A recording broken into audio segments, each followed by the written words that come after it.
When Evan was born, we knew that one kidney wouldn't develop and one kidney did, but there was damage from the very beginning.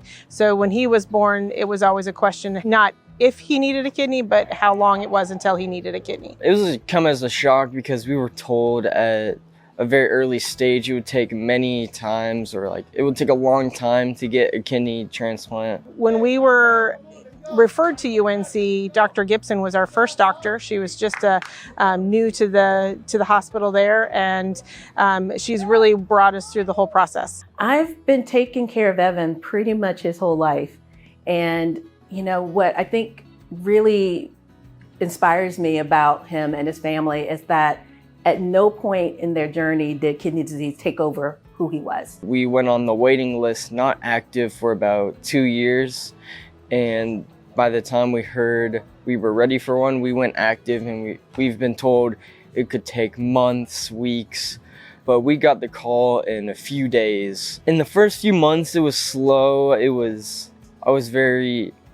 I felt weak. It felt like I was not able to move as well as I was before. As soon as I got past that 3-4 month period, it really does feel like you have a superpower after you feel that, because you haven't had that sort of energy before. We are at the 1 year mark. We've come in and done a lot of our 1 year follow-ups. He's doing great. He has thrived, he's grown, he's done great in school. It felt like a new life, almost like waking up on Christmas morning, seeing everything I was able to go back doing and what I love.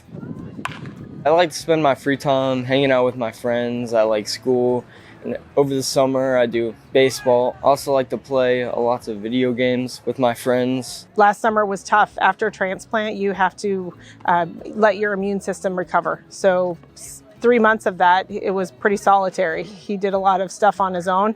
Now that he's back into the groove of being with his friends and being in school, he's like a normal kid. You wouldn't know that anything's wrong, especially looking at him. You wouldn't know that the journey he's been on. And we attribute that to UNC taking such good care of him. I was able to go back to all the things I love doing and even more than that, because now I was able to be more active, have more energy, and to be honest, just be outside longer. That's what we like to see. And that's what I really think our job is, to make sure that any patient's journey, any family journey through kidney disease, on the march to kidney transplant, that's not what's controlling all the things that they do. You gotta remember, just because you received a new kidney or you're doing other things as well, that you're still yourself. You're not a new person, you're just beginning a new journey. I was scared, I was nervous, and you should feel right to feel that way.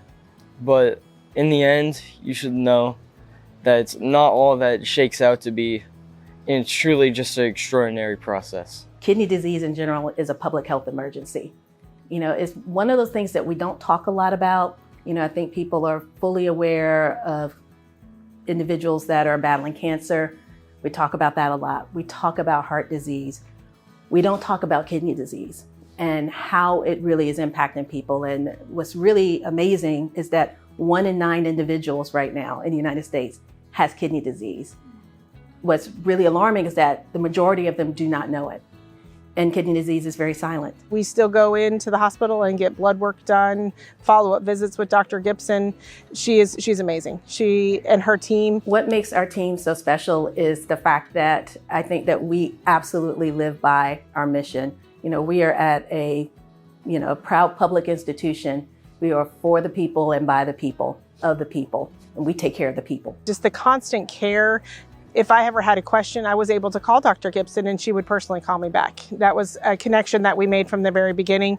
It made it an easy, that 2.5 hour drive for us is a trek, but knowing that we had the good care that we had, we made that trek. There are closer hospitals to us, but UNC became family and we kept that connection. We take care of everyone, and we do so with the same heart, with the same fortitude, with the same determination.